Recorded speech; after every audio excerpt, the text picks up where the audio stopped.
എല്ലാവർക്കും നമസ്കാരം. പ്രതികരണ വേദിയിലേക്ക് ഏവർക്കും സ്വാഗതം. സാധാരണ ഗതിയിൽ ആധ്യാത്മിക വിഷയങ്ങളെക്കുറിച്ചാണ് ഞാൻ പ്രതികരിക്കാറുള്ളത്. എങ്കിലും നമ്മൾ സമൂഹ ജീവി ആയതുകൊണ്ട് സമൂഹത്തിലെ വിവിധ മേഖലകളിലുള്ള കാര്യങ്ങളെക്കുറിച്ചൊരു നിരീക്ഷണം അത്യാവശ്യമാണെന്ന് തോന്നുന്നു. അങ്ങനൊരു നിരീക്ഷണമാണ് ഞാനിവിടെ നടത്തുന്നത്. അതിന് കാരണമാണ് എൻ്റെ ഒരു സുഹൃത്തിൻ്റെ ഒരു ചോദ്യവുമാണ്.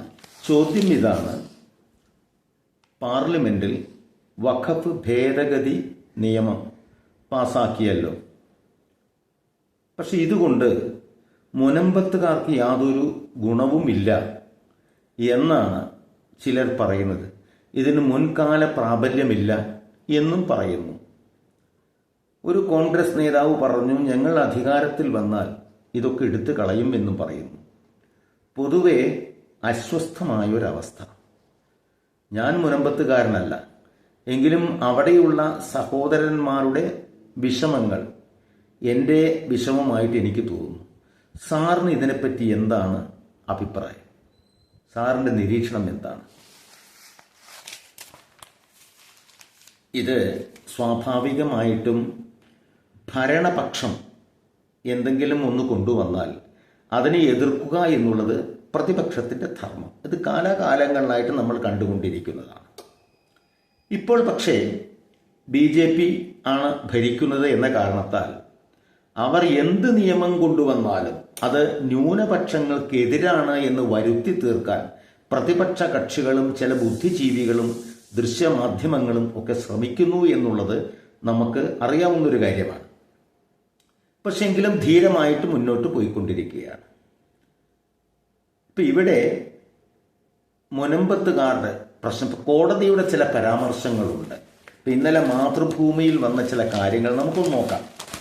അതിൽ ഈ കേസ് തീർപ്പാകും വരെ, അതായത് ഈ വഖഫ് ഭേദഗതി ബില്ലിനെ കുറിച്ചുള്ള തർക്കങ്ങൾ അത് തീർപ്പാകും വരെ ദീർഘകാല ഉപയോഗത്തിലൂടെയോ പ്രമാണം വഴിയോ വഖഫ് ആണെന്ന് കോടതി പ്രഖ്യാപിച്ച സ്വത്തുക്കൾ അങ്ങനെയല്ലാതാക്കി മാറ്റരുത്. തീർപ്പാകുന്നവരെ. ഇപ്പം എന്ത് പ്രശ്നമാണോ ഉള്ളത് അതുമ്പിലാണല്ലോ തർക്കം. അത് തീർപ്പാകണം. തീർപ്പാകണമെങ്കിൽ ഇപ്പോഴുള്ള പ്രശ്നത്തെമാതിരി നിൽക്കണം, എന്നാലേ തീർപ്പാകാൻ പറ്റൂ. അതൊന്ന്. വഖഫ് ബോർഡുകളിലും കൗൺസിലിലും എക്സ് ഒഫീഷ്യോ ഒഴികെയുള്ള അംഗങ്ങൾ മുസ്ലിങ്ങളാകണം. അതെ, ഇപ്പോഴത്തെ നിയമം അങ്ങനെയാണ്. അപ്പം അതേമാതിരി തന്നെ ആകണം. സർക്കാർ ഭൂമിയാണോ എന്ന് തർക്കമുള്ളവയിൽ അന്വേഷണം നടന്നുകൊണ്ടിരിക്കെ അതിനെ വഖഫായി കണക്കാക്കില്ലെന്ന് വ്യവസ്ഥ പാടില്ല. അതും ശരിയാണ്. കാരണം വഖഫാണ് എന്ന് കണക്കാക്കിയാലേ തർക്കത്തിന് കാരണമുള്ളൂ. അത് വഖഫല്ല എന്നാ തീരുമാനിച്ചവൻ്റെ തർക്കമില്ലല്ലോ. അപ്പം കോടതി പറഞ്ഞ കാര്യങ്ങൾ ഇതിൽ യാതൊരു പ്രശ്നവുമില്ല. സാധാരണ ഇപ്പോൾ ഒരു പ്രശ്നമുണ്ടാവുകയാണെന്ന് വെച്ചെങ്കിൽ ഉള്ള പ്രശ്നത്തിൻ്റെ മുകളിലല്ലേ അതിനെ മറികടന്ന് അതിനെ നിരാകരിച്ചുകൊണ്ടല്ലല്ലോ പോകുന്നത്. അത്രേ കോടതി പറഞ്ഞിട്ടുള്ളൂ, വേറെ ഒന്നുമില്ല. പിന്നെ കോടതിയുടെ ചോദ്യങ്ങളാണ്. ഈ ചോദ്യങ്ങൾ ചോദിക്കുമ്പോൾ ഉത്തരം മറ്റുള്ളവർ പറയണം. കാലങ്ങളായി ഉപയോഗിച്ച് വഖഫായി മാറിയ എല്ലാ സ്വത്തുക്കളും വഖഫ് അല്ലാതാക്കുമോ? ഇതാണ് ഒരു ചോദ്യം. കാലങ്ങളായിട്ട് ഉപയോഗിച്ച സ്വത്തുക്കൾ ഇത് വഖഫ് അല്ലാതാക്കി മാറ്റുമോ? അല്ലാതാക്കേണ്ടവ അല്ലാതാക്കും. അതിന് നിയമങ്ങളും മറ്റു കാര്യങ്ങളുണ്ട്. അതൊക്കെ ഇവിടെ ബോധിപ്പിക്കണം. യഥാർത്ഥത്തിൽ വഖഫായ സ്വത്തുക്കൾക്ക് കുഴപ്പമില്ല. അതല്ലാതെ കാലാകാലങ്ങളായിട്ട് ഉപയോഗിച്ചു എന്ന കാരണത്താൽ അതും ഒരു സമൂഹത്തെ മുഴുവൻ ബാധിക്കുന്ന പ്രശ്നമാണെങ്കിൽ അത് മാറ്റേണ്ടി വരും. അതിനുള്ള തെളിവ് കൊണ്ടുവരണം. സർക്കാർ ഭൂമിയാണെന്ന് തർക്കമുണ്ടാകുമ്പോൾ സർക്കാർ നിയോഗിക്കുന്ന ഉദ്യോഗസ്ഥന്റെ അന്വേഷണം പൂർത്തിയാകും വരെ വഖഫായി കാണില്ലെന്ന് പറയുന്നത് ശരിയാണോ? ശരിയല്ല. വഖഫായി കാണുന്നതുകൊണ്ടാണല്ലോ അത് തർക്കത്തിന് പോകുന്നത്. മനസ്സിലായി? അതൊക്കെ വഖഫ് തന്നെയാണ്. വഖഫാണെന്ന് കോടതി പ്രഖ്യാപിച്ച നിയമം കൊണ്ട് മാറ്റാനാകുമോ? പ്രഖ്യാപിച്ചവയെ നിയമം കൊണ്ട് മാറ്റാനാകുമോ? സമൂഹത്തിന് ദോഷകരമായിട്ടുള്ള പ്രഖ്യാപനമാണെച്ചെങ്കിൽ നിയമം കൊണ്ടുവരേണ്ടി വരും. അങ്ങനെയാണല്ലോ ഇപ്പം അത് ഉണ്ടായത്. ഇപ്പം നിയമം കൊണ്ടുവന്ന അങ്ങനെയാണല്ലോ, അല്ലേ? നിയമ ഭേദഗതിക്ക് ശേഷം വഖഫ് കൗൺസിലിലെയും ബോർഡുകളിലെയും ഭൂരിഭാഗവും മുസ്ലിങ്ങൾ തന്നെയാകുമോ? അതിനും ഉത്തരം അവർ പറയും, അല്ലേ? അപ്പൊ ഇതിലിപ്പോ കാര്യമായിട്ട് കോടതിയുടെ ചില ചോദ്യങ്ങൾ, ഈ ചോദ്യങ്ങൾക്ക് വ്യക്തമായിട്ട് ഉത്തരം പറഞ്ഞാൽ മതി, എന്നാലേ കോടതിക്ക് വിധി പറയാൻ പറ്റുകയുള്ളൂ. ഇതിലിപ്പോ എന്തോ ഒരു കുഴപ്പമില്ല, ഒരു അസ്വസ്ഥയും ഈ ചോദ്യങ്ങളിലൊന്നുമില്ല. സാധാരണ സംഭവിക്കുന്ന ഒരു കാര്യം കോടതി ഒന്ന് എടുത്തു പറഞ്ഞു എന്ന് മാത്രമേ ഉള്ളൂ. മനസ്സിലായി? മാത്രവുമല്ല, ഇവിടെ ഇപ്പോ എല്ലാവരും തെറ്റിദ്ധരിപ്പിക്കാൻ വേണ്ടിയിട്ടാണല്ലോ ഓരോ കാര്യങ്ങൾ പറഞ്ഞുകൊണ്ടിരിക്കുന്നത്. അതിപ്പോ പ്രതിപക്ഷ കക്ഷികൾ മാത്രമല്ല. ഇപ്പൊ ഈ സാധു ദുഷ്ടന്റെ ഫലം ചെയ്യും എന്ന് പറഞ്ഞ പോലെ ചില BJP-ക്കാരും ഇത് അറിയാതെ പറയുന്നുണ്ട്. ഇപ്പൊ ഈ പ്രഭാഷണങ്ങളിൽ ഇത്തരത്തിലുള്ള സാമൂഹ്യപരമായ കാര്യങ്ങളിൽ വളരെയധികം പരിജ്ഞാനമുള്ള ഒരു വ്യക്തിയാണ് TG മോഹൻദാസ്. അദ്ദേഹം അഡ്വക്കേറ്റുമാണ്.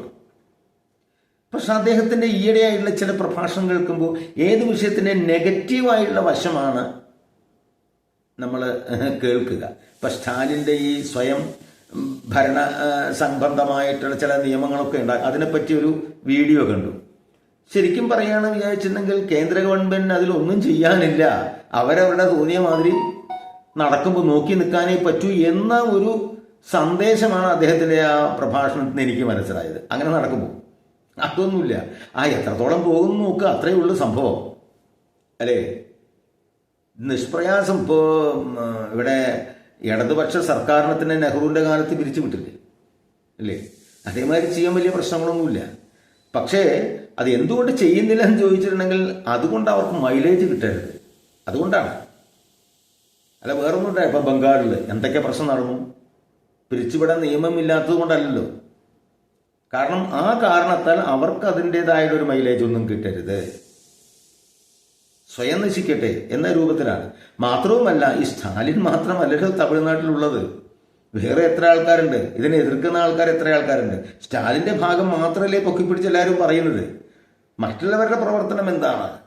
മറ്റുള്ളവരെ അനുകൂലിക്കുമോ? ഇതും അങ്ങനെ പല കാര്യങ്ങൾ അതിൽ നോക്കാനില്ലേ. അപ്പോൾ നമ്മൾ പോസിറ്റീവായി ചിന്തിക്കുക, ഇതിലും പോസിറ്റീവായിട്ട് തന്നെ ചിന്തിക്കുക, അത്രയേ ഉള്ളൂ.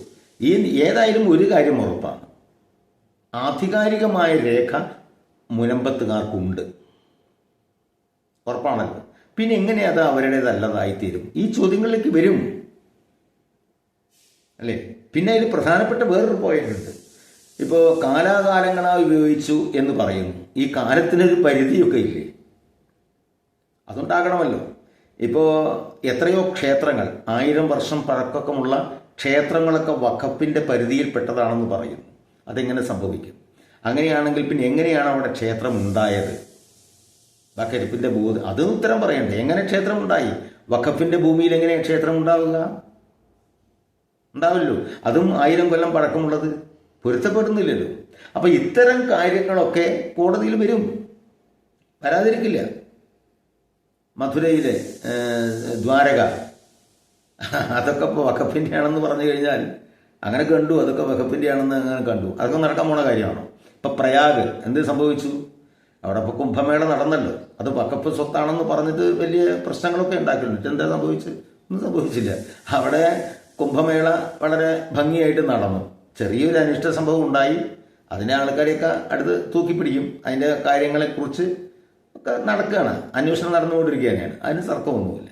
അപ്പോൾ അതൊന്നും നടക്കില്ല, മനസ്സിലായില്ലേ? ഇപ്പോൾ കാലാകാലങ്ങളായിട്ട് ഉപയോഗിച്ച് പറഞ്ഞാൽ കാണുന്നതൊക്കെ വഖഫിന്റെ സ്വത്താണെന്ന് പറഞ്ഞു കഴിഞ്ഞാൽ അത് വഖഫായി മാറിയെങ്കിൽ പിന്നെന്താ അവിടെ നിയമത്തിന് അവസ്ഥയുള്ളത്?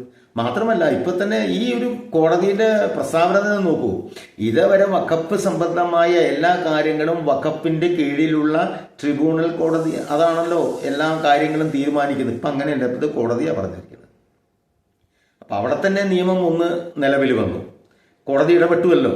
മറ്റു കോടതിക്ക് ഇടപെടാൻ പറ്റില്ല എന്നാണ് പറയുന്നത്, മനസ്സിലായില്ലേ? ഇനിയിപ്പോൾ എല്ലാവരും ആശ്രയിക്കുന്ന കോടതി വിധിയാണ് ആശ്രയിക്കുന്നത്. അപ്പോൾ വഖഫിന്റെ ലാൻഡ് ട്രിബ്യൂണലിന്റെ ആ വിധിക്ക് യാതൊരു പ്രസക്തിയുമില്ല, കോടതി വിധിയായി മാറിയില്ലേ? അപ്പോൾ ഒരു നിയമം ഇവിടെ അല്ലെങ്കിലേ സ്വാഭാവികമായിട്ട് പാസ്സായി കഴിയും, അല്ലേ? അപ്പം അതുകൊണ്ട്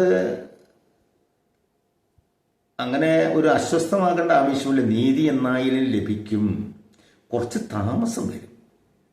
കാരണം ജനാധിപത്യ സമ്പ്രദായത്തിൽ ഇപ്പം അങ്ങനെയാണല്ലോ. ഇപ്പോൾ എനിക്ക് അനുകൂലമായൊരു വിധിയാണെങ്കിൽ ഞാൻ സന്തോഷിക്കും, എനിക്ക് എതിരാണെങ്കിൽ ഞാൻ എന്ത് ചെയ്യും? ഉടനെ കോടതിയെ കൊണ്ട് കേസ് കൊടുക്കും. സ്റ്റേ ചെയ്യണം, മറ്റേതാണ് മറിച്ചാണെന്നൊക്കെ പറഞ്ഞിട്ട് കേസ് കൊടുക്കും. ഇത് ഒരു പൊതു സ്വഭാവമല്ല. അപ്പൊ അതിനൊരു വിധി വരണം. ഈ ജനാധിപത്യത്തിന്റെ ദോഷങ്ങളിൽ ചിലതാണ് ഇതൊക്കെ. മനസ്സിലായി? ഇപ്പൊ ചൈനയിൽ ഈ പ്രശ്നങ്ങളൊന്നുമില്ലല്ലോ. അവിടെ പ്രസിഡന്റ് എന്താ തോന്നി, ഇന്ന് തോന്നിയാൽ നാളെ നിയമമായി, അത്രയല്ലേ ഉള്ളൂ സംഭവം. അത് പക്ഷേ ഏകാധിപത്യ ഭരണമാണ്. അപ്പോൾ അങ്ങനെ ചില പ്രശ്നങ്ങളൊക്കെ ഉണ്ടല്ല. അതിപ്പോൾ ഇതിൽ ആർക്കും ഒരു എന്താ പറയുക അസ്വസ്ഥത സൃഷ്ടിക്കുന്ന കിട്ടാതിരിക്കുകയും ചെയ്യില്ല. മുനമ്പത്തുകാർക്ക് ഇതുകൊണ്ട് യാതൊരു ഉപയോഗം മുൻകാല പ്രാബല്യമില്ല. അതൊക്കെ ഒരു മുരട്ട് വാദം മാത്രമേ ഉള്ളൂ. കാരണം ആ നിയമ ഭേദഗതിയിൽ പ്രധാനമന്ത്രി തന്നെ പറഞ്ഞിട്ടുണ്ട് മുനമ്പത്തുകാർക്ക് പ്രശ്നം ഉണ്ടാവില്ലെന്ന്. കാരണം ഇത് അമിത്ഷായും മോദിജിയും മാത്രം ഇരുന്ന് തീരുമാനിക്കേണ്ട കാര്യമല്ല. ഇത് അവരല്ല ഇതൊന്നും തീരുമാനിക്കുന്നത്.